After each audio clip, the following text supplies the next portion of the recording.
हाय नमस्कार. सत्या मंजूच्या लग्नाची तयारी झालेली आहे. आता लवकरच दोघं लग्नबंधनात अडकणार आहेत आणि त्याच निमित्ताने सत्या आणि सोबतच त्याचा लाडका मित्र बलमा आपल्यासोबत आहे. कसे आहात दोघेही? छान, मस्त, एकदम धमाल मजा. बरं, फायनली सत्या मंजूचं लग्न होतंय. तुला कसं वाटतंय? मला खूप छान वाटते, पण मला पण वाईट वाटते. माझं का नाही होते, मित्राचं लग्न होते. नाही पण छान वाटतंय, खरंच छान वाटते, भारी वाटते.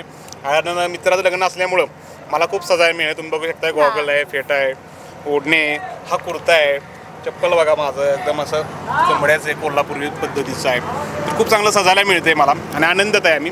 कारण 2 ते 3 दिवस झाला सगळा लग्नाचा माहोल आहे. आम्ही हळद एन्जॉय खूप केली, मेहंदी खूप एन्जॉय केली आणि आता लग्न फायनली लग्न होते आणि दोघांच्या मर्जीनं होते. आमच्या सिरियलमध्ये पहिल्यांदा लग्न झालं होतं, ते जबरदस्तीनं म्हणून म्हणता येणार नाही, पण अनावधानानं झालेलं लग्न होतं. पण आत्ताचं लग्न हे दोघांच्या मर्जीनं, प्रेमातनं, त्यांच्या प्रेमातनं बहरत गेलं, फुलत गेलं आणि ह्या प्रेमाचा साक्षीदार मी आहे.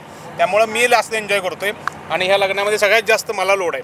म्हणजे सगळं काम, कारण लग्नामध्ये बघायला गेलं तर आई वडिलांना जास्त लोड नसतो, जास्त त्यांना पैशाचा लोड असतो, पण कामाचा लोड नसतो. पण मित्राला सगळ्या कामाचा लोड असतो. त्याला तयार करणं, सगळं नियोजन करणं, मित्रमंडळी येणार आहे, जेवणाचं नियोजन, सगळं नियोजन माझ्याकडे आहे. बरं, सत्या कसा दिसतोय? म्हणालास तू तयारी वगैरे करायला किती मदत केलीस आणि तो कसा दिसतो? अरे खूप मदत केली आहे. म्हणजे ह्याला ह्या ड्रेस चॉईस करण्यापासून त्याला सगळं मेकअप पासून रेडी करण्यापर्यंत, फेट्याचा कलर काय असेल, शालूचा काय, आपल्या ड्रेसचा कलर काय असेल, माळ काय असेल, या सगळ्या गोष्टी मी बघितल्यात. त्याच्यामुळे रेडी करण्यामध्ये माझा सगळ्यात मोठा वाटा आहे. बरं, मंजू येते, आपल्याला थोडं आटपावं लागेल.